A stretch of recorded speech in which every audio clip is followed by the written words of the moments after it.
Hello friends, हम सुरमई मासा बघणार आहेत कसा फ्राय करायचा। हा बघा सुरमई मासा घेतला मी स्वच्छ धुवून, आणि हा आहे बारीक रवा, आपल्या प्रत्येकाच्या घरात असतोच तो। हा मी बारीक रवा, जसे माझे फिश आहेत तसे मी त्याप्रमाणे तो रवा घेतला आहे। तुमच्याकडे कमी असेल जास्त असते तुम्ही करू शकता। हे बघा लाल तिखट घरचंच आहे माझ्या, हळद आहे, जिरे पूड आहे, धने पूड आहे, आणि हे आहे ब्लॅक पेपर म्हणजे काळी मिरची पावडर, आणि मीठ, आणि हे अद्रक, आणि थोडीशी अद्रक आणि थोडंसं लसूण घेऊन मी ती पेस्ट केली, आणि पिळे थोडंसं तुम्हाला जसं आंबट पाहिजे तशा पद्धतीने तुम्ही लिंबू टाकू शकता, पण मला थोडंच आंबट करायचं होतं त्यामुळे मी थोडंसं लिंबू टाकलं, आणि चव छान येते लिंबू। आणि हे तेल, कारण की हे तेल टाकलं ना रवा छान चिटकून राहतो माशाच्या तुकड्यांना, ते जास्त हे होत नाही, रवा चिटकून म्हणजे पडत नाही, छान क्रिस्पी आणि छान बाइंडिंग होती त्याच्यामध्ये। आणि हे सगळं एकत्र मिश्रण करून आपण छान असं मिक्स करून घेतलं ना, आणि असं व्यवस्थित लागतंय ते मिश्रण, आणि तेलाने ते छान बाइंडिंग होतंय आणि सुट्ट होत नाही। ते बघा मी पॅन घेतला, कमी तेलात होतंय हा फ्राय, कमी तेल टाकलं मी, आणि हे पीस धुतलेले असे आपण दाबून घ्यायचे त्या रव्याच्या मिश्रणमध्ये, सगळं पांगून घ्यायचा तो रवा, म्हणजे कमी पण लागते मिश्रण आणि जास्त पण लागत नाही। हे बघा मी छान असे ते माशाला सगळं चोळून घेणार आहे त्याचं रव्याचं मिश्रण, आणि हा लवकर झटपट होतोय फिश।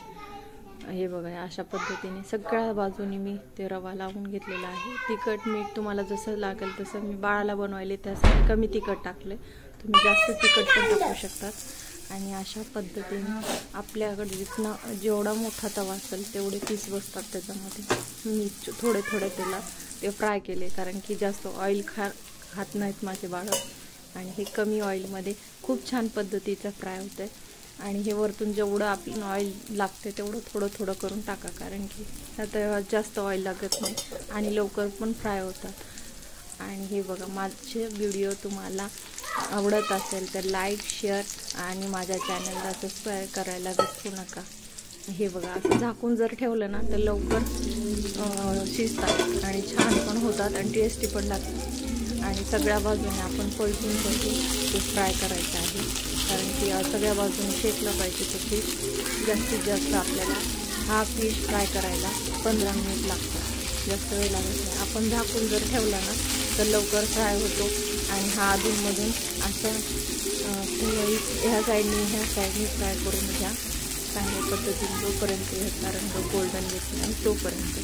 आणि हे अधूनमधून पाहत राहा की तेल आपल्याला पाहिजे का, थोडं तेल पण टाकत राहा, कारण की आपल्याला माहिती आहे की ह्याला जास्त तेल लागत नाही, पण तो फ्राय करायला तर आपण हे करतो, त्यामुळं मग आपल्याला तेल टाकायचं, थोडंसं झाकून आणि काढायचं। आणि कोथिंबीर आवडत असली तर स्मोक पण छान बसतो, आणि टाका छान लागतो, कोथिंबीर क्रिस्पी होते।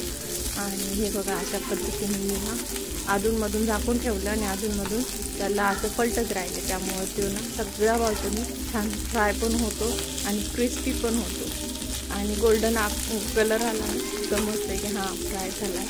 आणि सगळ्या बाजूने जर तुम्ही फ्राय केलं ना इतका क्रिस्पी लागतो हा, आणि काटे पण कमी असतात, हे सुरमई मासा आहे। आणि असे छोटे पण भेटतात आणि मोठे पण भेटतात, पण हे मोठे आणले आहे। ते बघा अशा पद्धतीने फ्राय केलेलं आहे, ते बघा जवळून दाखवते मी तुम्हाला। मग अशा पद्धतीने क्रिस्पी झाला तर गोल्डन पण कलर आलेला आहे, आणि इतका टेस्टी लागतो खाण्यात, खूप मस्त लागतो हा अशा पद्धतीने, आणि काटे पण कमी असते।